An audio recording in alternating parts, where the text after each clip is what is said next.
One rank one pension जो अभी चल रहा है, तो 20 तारीख को बहुत ज़बरदस्त लोग इकट्ठा हुए थे जंतर मंतर पे और चल दिए थे सांसद घेराव के लिए जी। तो उसमें आपको कामयाबी मिली? सांसद भवन का घेराव सैनिकों की मजबूरी थी और कामयाबी सरकार हर परिस्थिति को देख रही है। वो आरोपी उन्होंने देना है और देना पड़ेगा। वो आरोपी 1 क्या 5 साल लेट किए हैं, 5 साल देरी से दे रहे हैं। जो 19 में देना चाहिए था वो 24 में देने जा रहे हैं, 23 चल रहा है। वो आरोपी 2 24 में लागू होना चाहिए और होगा। इनकी मजबूरी है कि चुनाव आ रहा है, ये सब कुछ करेंगे। ये बीजेपी के लोग हैं, ये सरकार ऐसी है कि मौका परस्त है, फिरका परस्त है, बातों से काम निकालना चाहती है। लेकिन जनता देख रही है, अब इनकी बातों में नहीं आने वाली है।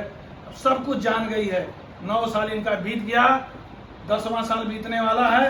लेकिन अब सरकार के मन में दोनों बातें चल रही हैं कि अगर सैनिक नाराज हो गया तो हमारी देश की सीमा भी खतरे में पड़ सकती है और देश की जनता भी इनका साथ दे सकती है। क्या बात कर दिया, सरकार तो जाकर सैनिकों से बॉर्डर पर मिलती है, चाहे होली हो, दीपावली हो या रक्षाबंधन हो, सरकार वहाँ पहुँचते, वहाँ मोदी साहब वहाँ पहुँचते हैं और सैनिकों के लिए भले की बात करते हैं। उन्होंने खुद अनाउंस किया था कि 1 रैंक पेंशन रेवाड़ी में कि 1 रैंक 1 पेंशन सबको दिया जाएगा। तो क्या आपके मिला नहीं क्या आपको? देखिए, कुछ लोगों को मिला और कुछ मिला, परिपूर्ण रूप से नहीं मिला जो मिलना चाहिए। तो किसको मिला?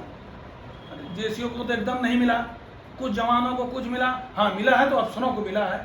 लोग कहते हैं कि 2.57 सबको मिलना चाहिए। अगर पे कमीशन आउट होता है तो सबका बराबर होना चाहिए।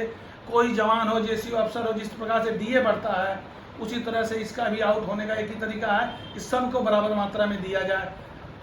अलाउंस जो होता है, सैनिक हो, जवान हो, अफसर हो, सबके लिए एक होना चाहिए। चाहे एमएसपी हो, चाहे कोई भी अलाउंस हो, हाईएलटी अलाउंस हो, फील्ड अलाउंस हो, चाहे कोई भी अलाउंस। कहने का मतलब एक लाइन में हम कहना चाह रहे हैं कि ये सैनिक को अलाउंस एक मिलना चाहिए। सैनिक एक है, चाहे सिपाही है, चाहे जेसीओ है, चाहे अफसर है। तो भेदभाव कहाँ हुआ है? देखिए, सरकार अभी तक उस बात को सुचारू रूप से नहीं समझ पाई थी। हम लोगों ने अपनी बात रखी है, सरकार उस पर ध्यान दे रही है। और यह सरकार तो माहौल बना के चाह रही है कि अभी जवान इसी माहौल में हमारे ये बात एक साथ हों, और जब एक साथ होंगे फिर ऐसा मौका आएगा वो अपनी बात कह देगी और देगी। आज नहीं तो कल जरूर देगी। बस ये देखना चाह रही है कि कोई विपक्ष की पार्टियां इसके नज़दीक न लगें और हम पूरे सैनिकों को एकजुट बनाएं। इनकी तो आदत में शामिल है कि ऐसा माहौल बनाओ कि कुछ लोग पक्ष में जाएं तो कुछ लोग विपक्ष में जाएं, ताकि पक्ष में कम लोग आएँ तो विपक्ष में ज़्यादा लोग हैं तो उनसे टूट के हमारे पक्ष में जब तक आएंगे नहीं तब तक हम चुनाव जीतेंगे नहीं। जंतर मंतर पर लोग सरकार का विरोध भी कर रहे थे कि क्या नाम है, सरकार मुर्दाबाद।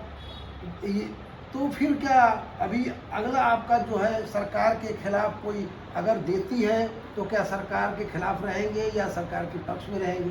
देखिए, मैं एक बात आपको और बताता हूँ, पूर्ण परिचय देता हूँ। मैं सरदार प्रमोद कुमार सिंह, राष्ट्रीय अध्यक्ष होता है जनता पार्टी। और मैं एक राष्ट्रीय अध्यक्ष होने के नाते मैं सैनिकों की पार्टी बनाया हूँ, पूरे देश के लिए लड़ने के लिए बात कर रहा हूँ, जनता की बात कर रहा हूँ। ये लोग अमीरों की बात करते हैं, मैं गरीब की बात करता हूँ। मैं रोटी कपड़ा मकान की बात करता हूँ। ये 1 नेशन 1 इलेक्शन की बात कर रहे हैं, मैं 1 नेशन 1 इलेक्शन 1 पेंशन की बात कर रहा हूँ। चाहे सिपाही हो, चाहे जेसी हो, चाहे अफसर हो, सबको एक पेंशन मिलना चाहिए, एक बराबर मात्रा में मिलना चाहिए। यह सरकार को सोचना पड़ेगा, क्योंकि पेंशन एक गुजारा भत्ता होता है जिससे उसका परिवार का भरण पोषण हो सके और हमारी सरकार के एजेंडे में होगा। मैं तीसरा मोर्चा बनाने जा रहा हूँ, कुछ दिन बाद आपको यह चीज़ नजर आएगा। सरकार सोचने में मजबूर हो जाएगी, लास्ट में उसको यह चीज़ करना पड़ेगा कि हम सैनिकों का भला करें, सैनिकों का मनोबल ऊंचा करें। नहीं तो कहीं ऐसा ना हो कि हम 10 साल की हम सरकार बनाए हैं, मोदी जी बातों बातों से काम चलाए हैं। मैं इस शहर के माध्यम से एक बार बहुत पहले और बताया था कि हंसकर गुस्से को टाल देते हैं, सबकर खुशियों में ढाल देते हैं। कितने अच्छे जी हमारे मोदी जी हैं जो बातों बातों से ही काम निकाल देते हैं। तो बातों से अब काम नहीं चलने वाला। 9 साल बीत गया, 10वें साल में इनका चुनाव होगा। इन्होंने सिर्फ कांग्रेस की बुराई की है, लेकिन अब जनता जान चुकी है कि बुराई करने से काम नहीं चलेगा, अब काम करने से काम चलेगा। इसलिए अब इनको काम करना पड़ेगा।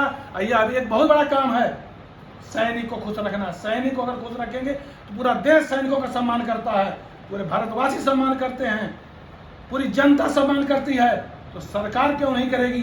सरकार को मैं एक बात और बताना चाहता हूँ ये 800 राज्यसभा और लोकसभा मिला के हैं आज के बाद डेट में सांसद, या 1200 बढ़ाने जा रहे हैं। उनकी पेंशन, उनका भत्ता कहाँ से आएगा? अगर सरकार के पास पेंशन देने के लिए बात, नौकरी पेशा व्यक्तियों के पास नहीं है अगर पैसा, जो 60 साल नौकरी करता है और ये 5 साल नहीं, सिर्फ 6 महीने इलेक्शन लड़के अगर चुनाव जीत जाते हैं तो इनको पेंशन भत्ता सब कुछ लागू हो जाता है, और भी आजीवन। ये सब बंद होना चाहिए। मैं एक राष्ट्रीय अध्यक्ष होने के नाते कह रहा हूँ, मेरे को नहीं चाहिए। मैं अगर सांसद बनूंगा, विधायक बनूंगा, पहले लिख के दे दूंगा कि मेरे को पेंशन नहीं चाहिए, भत्ता नहीं चाहिए। हाँ, समाज सेवा के लिए उतना भत्ता मिले जिससे मैं समाज सेवा कर सकूं। आपका हमारे चैनल में बहुत बहुत धन्यवाद। आपने बहुत अच्छा कहा है। जय हिंद।